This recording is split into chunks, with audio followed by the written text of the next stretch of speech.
Pembahasan yang pertama yaitu sistem degradasi material. Sistem degradasi material pada ikan merupakan rangkaian proses biologi yang kompleks yang memungkinkan ikan untuk mencerna makanan, menyerap nutrisi, dan metabolisme energi untuk mendukung kehidupan mereka. Proses ini dimulai sejak ikan menelan makanan dan melibatkan pencernaan mekanis serta kimiawi yang bekerja sama untuk memecah makanan menjadi molekul yang lebih sederhana. Setiap tahap degradasi, mulai dari ingesti, pencernaan, penyerapan, hingga ekskresi, memainkan peran penting dalam menjaga kesehatan dan fungsi tubuh ikan. Memahami sistem ini tidak hanya penting untuk ilmu biologi, tetapi juga memberikan wawasan yang krusial dalam bidang seperti aquaculture, kesehatan ikan, dan kelestarian ekosistem perairan. Proses degradasi material pada ikan dimulai dengan ingesti, yaitu tahap di mana ikan mengambil makanan melalui mulutnya.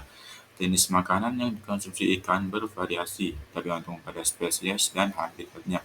Misalnya, ikan pemakan plankton akan mengonsumsi organisme mikroskopis, sedangkan ikan predator mungkin memakan ikan kecil. Dalam tahap ini, ikan menggunakan struktur mulutnya seperti gigi dan rahang untuk menangkap dan menggigit makanan, sehingga memecahnya menjadi potongan yang lebih kecil untuk memudahkan pencernaan. Setelah makanan masuk ke dalam mulut, langkah selanjutnya adalah pencernaan mekanik. Di sini, makanan yang telah dikunyah akan dirumatkan lebih lanjut di dalam rongga mulut dan kemudian di lambung. Proses ini melibatkan gerakan otot-otot di area mulut dan lambung yang membantu mengaduk makanan, memecahnya menjadi partikel yang lebih kecil. Pencernaan mekanik ini sangat penting karena meningkatkan luas permukaan makanan yang akan memudahkan enzim-enzim pencernaan dalam proses selanjutnya. Setelah pencernaan mekanik, makanan berpindah ke lambung, di mana pencernaan kimiawi terjadi. Dalam lambung, berbagai enzim pencernaan seperti prostase untuk protein, lipase untuk lemak, dan amilase untuk karbohidrat mulai bekerja. Proses ini juga dibantu oleh asam lambung yang menciptakan lingkungan asam yang optimal untuk aktivitas enzim. Makanan yang kompleks seperti protein akan dipecah menjadi asam amino, sementara lemak diubah menjadi asam lemak dan gliserol. Proses ini sangat penting untuk mengubah makanan menjadi molekul-molekul sederhana yang dapat diserap oleh tubuh ikan. Setelah pencernaan kimiawi, molekul-molekul sederhana hasil pencernaan berpindah ke usus halus untuk tahap absorpsi. Dinding usus halus memiliki permukaan yang dilapisi oleh fili dan mikrofili yang meningkatkan area permukaan untuk penyerapan.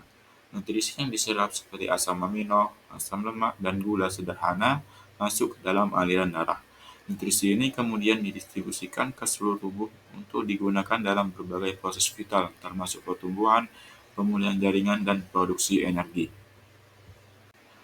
Proses terakhir dalam sistem degradasi material yaitu metabolisme dan ekskresi. Di dalam sel-sel tubuh ikan, nutrisi yang telah diserap akan diubah menjadi energi ATP melalui berbagai jalur metabolik. Selain itu, produk sisa dari metabolisme seperti amonia perlu dikeluarkan dari tubuh. Ikan mengeluarkan sisa pencernaan yang tidak dapat diserap dan produk sisa metabolisme melalui insang dan ginjal.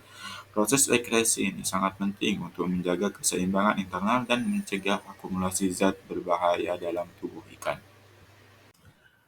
Baik, selanjutnya yaitu transformasi kimia dari materi biologis dan bahan organik. Di sini saya akan memberikan pengetahuan secara umum terkait apa itu transformasi kimia. Jadi, transformasi kimia dari materi biologis dan bahan organik merupakan proses yang memiliki peran penting dalam ekosistem dan industri. Ekosistem di sini itu mencakup ekosistem eh, perairan maupun ekosistem yang ada di daratan. Nah, proses ini juga melibatkan perubahan struktur kimia dari senyawa organik yang ditemukan dari makhluk hidup, seperti karbohidrat, protein, lemak, dan asam nukleat, yang dimana semua itu ada di dalam tubuh dari setiap makhluk hidup itu sendiri, yang menjadi bentuk lain yang dapat dimanfaatkan atau terurai secara alami, atau uh, biasa disebut yaitu katabolisme. Nah, transformasi ini dapat terjadi melalui berbagai cara, termasuk dekomposisi biologis, fermentasi, dan proses kimia industri. Yang pertama ada dekomposisi biologis. Mekanisme utama yang memfasilitasi transformasi kimia, mikroorganisme seperti bakteri dan jamur berperan penting dalam memecah bakteri organik yang mati, seperti daun, hewan, dan juga sisa-sisa tanaman. Nah, dalam proses ini, mikroorganisme menggunakan enzim untuk mencerna senyawa kompleks menjadi molekul yang lebih sederhana, seperti glukosa, asam amino, dan asam lemak. Lalu hasil dari proses dekomposisi ini tidak hanya memperkaya tanah dengan nutrisi, tetapi juga membantu dalam siklus karbon, di mana karbon yang terperangkap dalam biomasa dilepaskan kembali ke atmosfer sebagai CO2. Nah, pada bagian fermentasi, proses transformasi kimia lainnya yang penting terutama dalam konteks produksi makanan dan energi. Dalam fermentasi, mikroorganisme seperti ragi dan bakteri mengubah karbohidrat menjadi alkohol atau asam dalam kondisi anaerobik. Contohnya dalam pembuatan roti, ragi mengubah gula menjadi etanol dan karbon dioksida yang menyebabkan adonan mengembang. Proses ini tidak hanya menghasilkan produk yang bermanfaat, tetapi juga berkontribusi pada pengawetan makanan, juga dalam pengemasan dalam pembentukan alkohol. Selanjutnya, eh, fermentasi biomasa menjadi bioetanol yang menjadi alternatif yang menarik untuk bahan bakar fosil.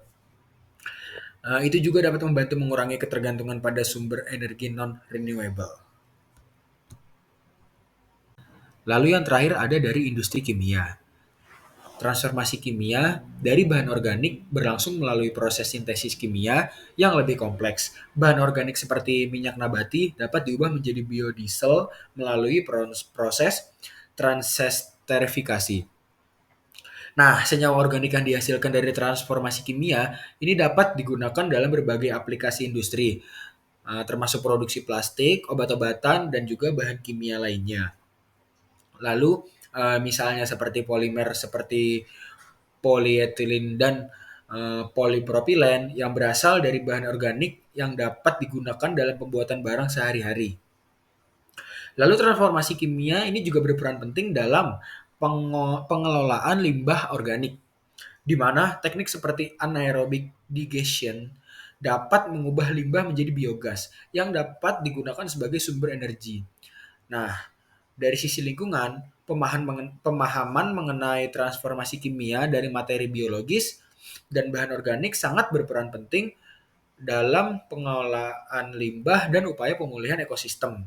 Dengan memanfaatkan proses alami ini, kita dapat mengurangi akumulasi limbah organik, juga mengurangi emisi gas rumah kaca, serta dapat memperbaiki kualitas tanah.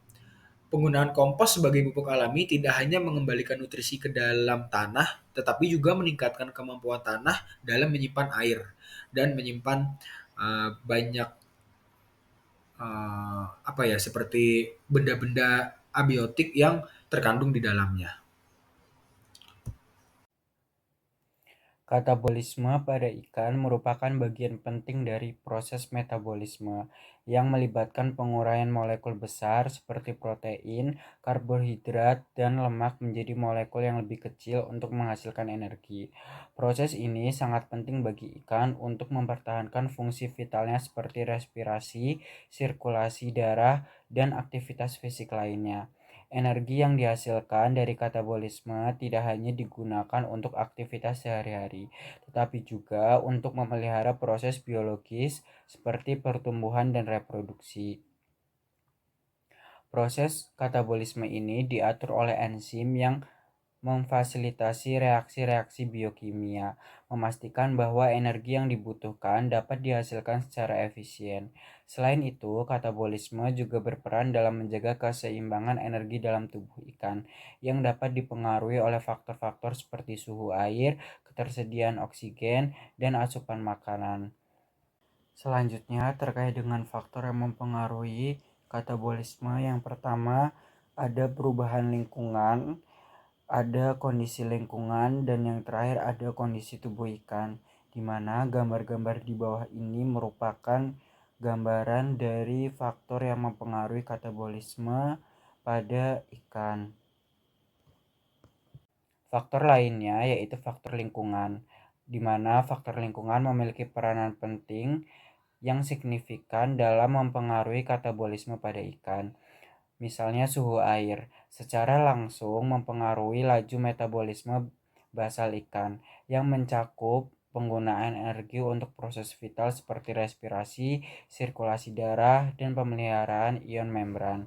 Setiap perubahan suhu dapat meningkatkan atau menurunkan konsumsi oksigen oleh ikan, yang pada gilirannya mempengaruhi kebutuhan energi mereka untuk metabolisme basal. Selain itu, fluktuasi dalam ketersediaan makanan dan kondisi perairan seperti salinitas dan oksigen terlarut juga berdampak pada jumlah energi yang dikonsumsi oleh ikan.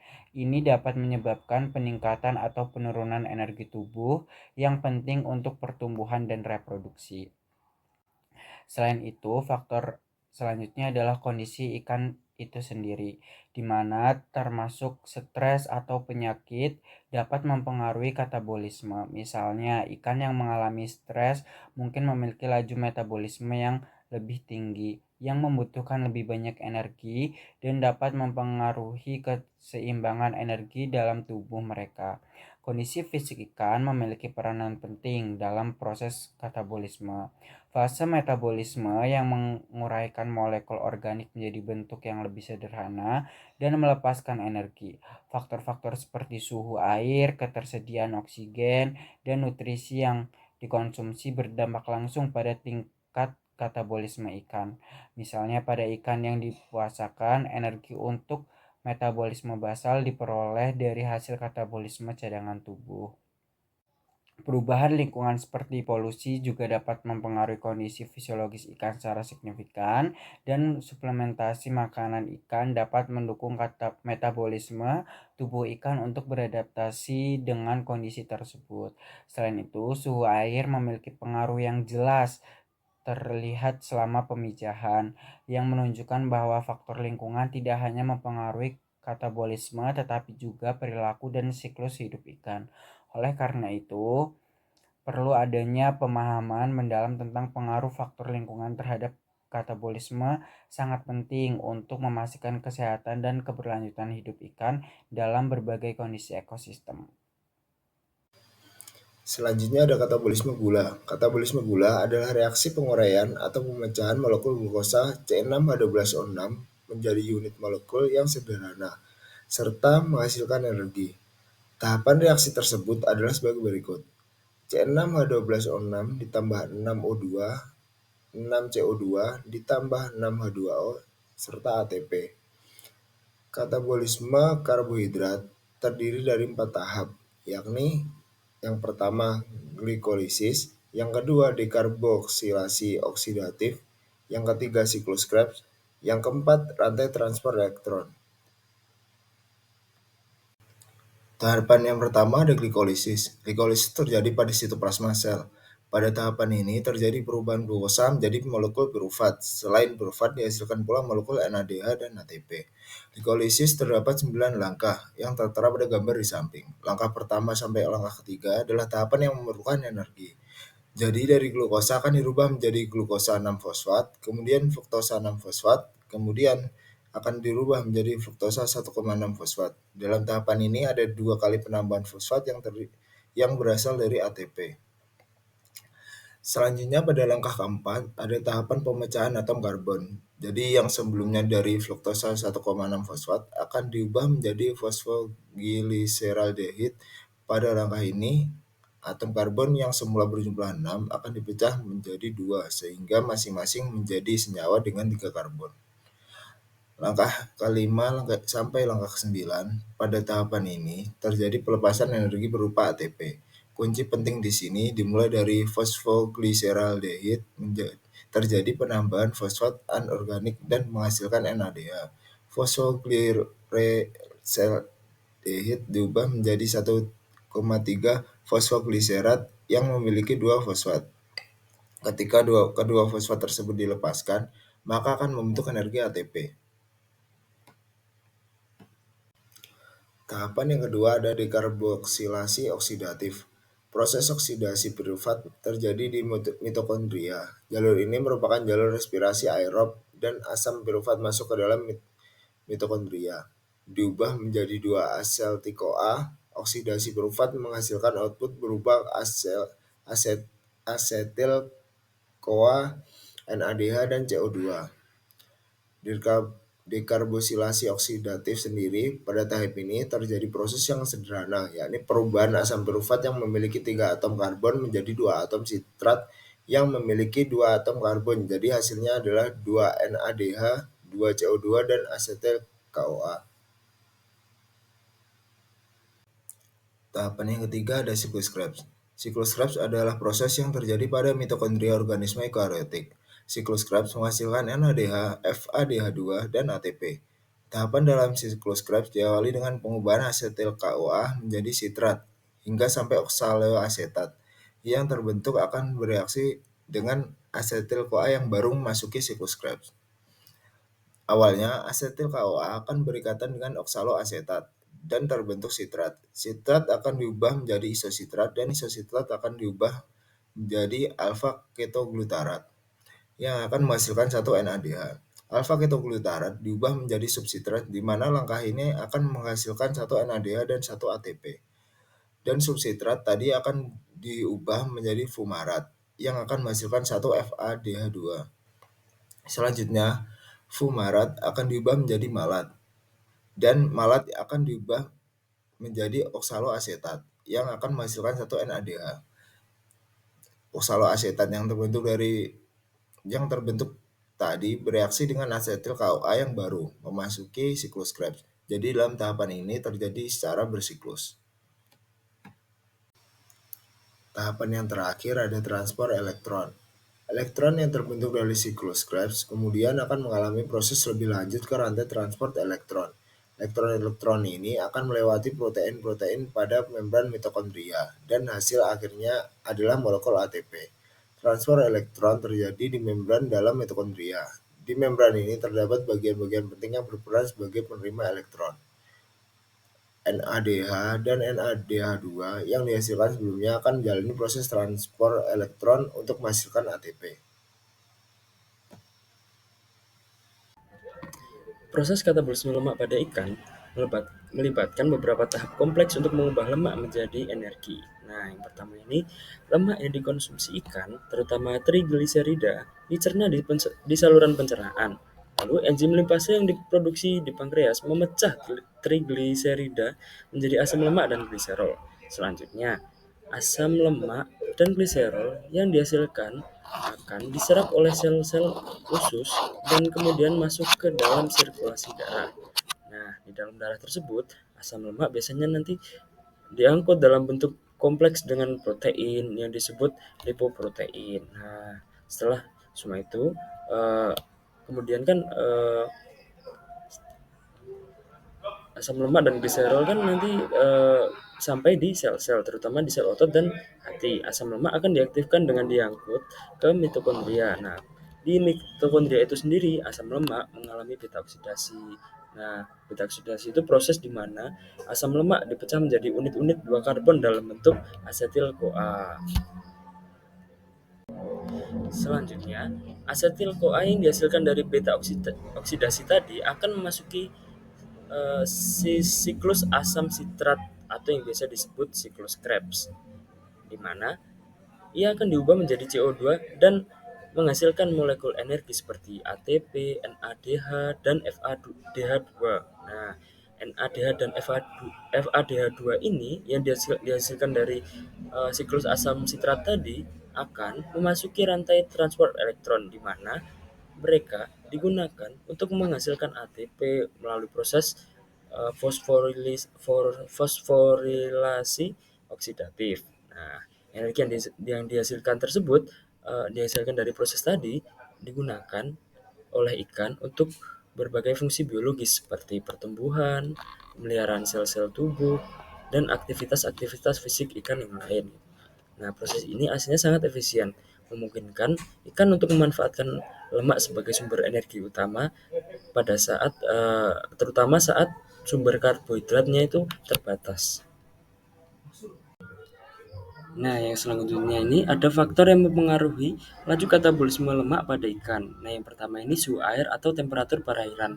Pada suhu optimal, proses enzimatik yang terlibat dalam pencernaan dan pemecahan lemak berlangsung lebih efisien, memungkinkan ikan untuk mengubah lemak menjadi energi dengan cepat. Namun, jika suhu terlalu tinggi atau terlalu rendah, efisiensi metabolisme dapat menurun. Nah, akibat suhu yang terlalu tinggi dan atau terlalu rendah tadi mengakibatkan pengurangan laju katabolisme lemak dan mempengaruhi kesehatan serta pertumbuhan ikan. Nah, yang kedua ini ada ketersediaan oksigen atau jumlah oksigen yang ada dalam perairan.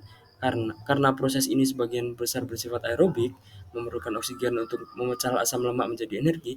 Dalam kondisi dengan oksigen yang cukup, ikan dapat secara efisien mengubah lemak menjadi ATP atau energi, mendukung aktivitas metabolik dan pertumbuhan. Nah, yang ketiga itu ada jenis makanan.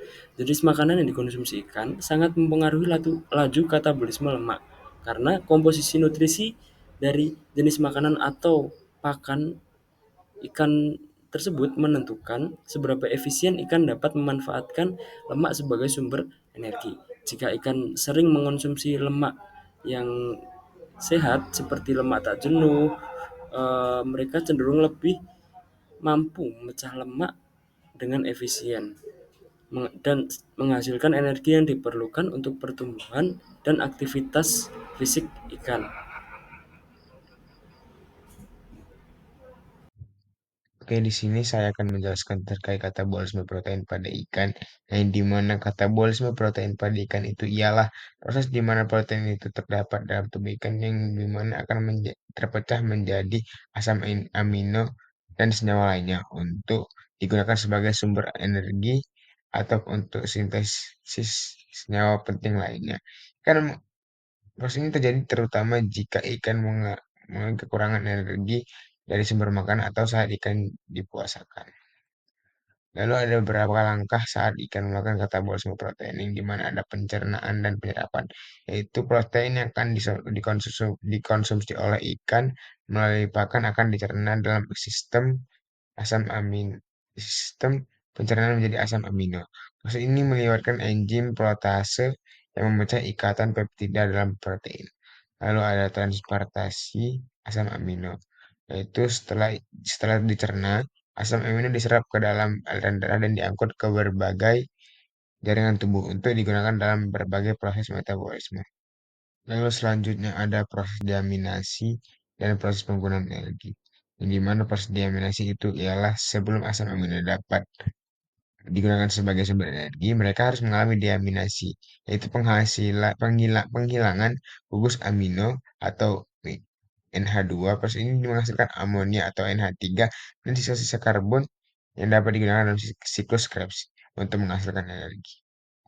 Lalu ada penggunaan sisa-sisa karbon. Sisa karbon dari deaminasi tersebut dapat dirubah menjadi senyawa yang dapat dimasukkan ke dalam siklus Krebs, seperti asam pirufat atau asam oksaleosetat, yang kemudian digunakan untuk menghasilkan ATP atau adenosin trifosfat, sumber energi utama dalam sel, sering sebagai sumber energi utama dalam sel.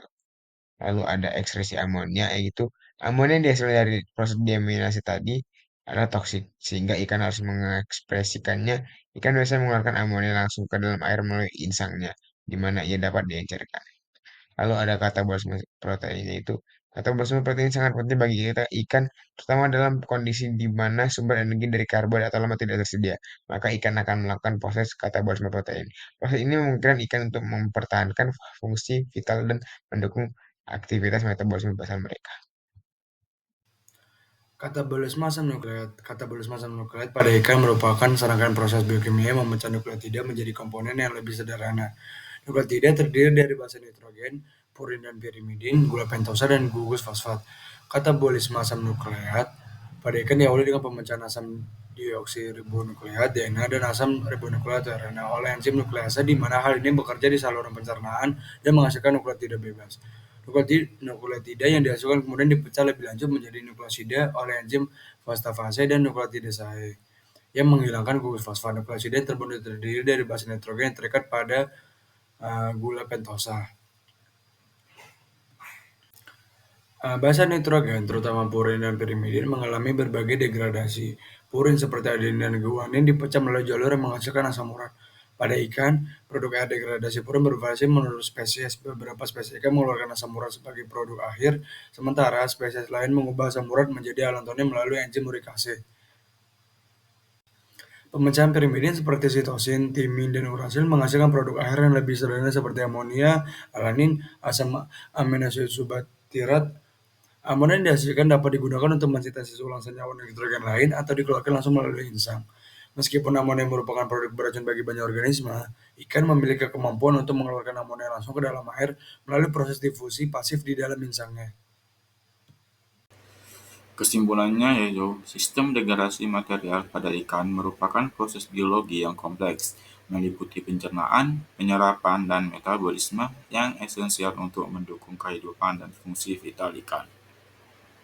Proses ini dimulai dari industri makanan hingga ekskresi produk sisa, dengan kontribusi penting dari berbagai jenis makronutrien karbohidrat, lemak, protein, dan asam nukleat yang diubah menjadi energi dan senyawa yang dibutuhkan tubuh ikan.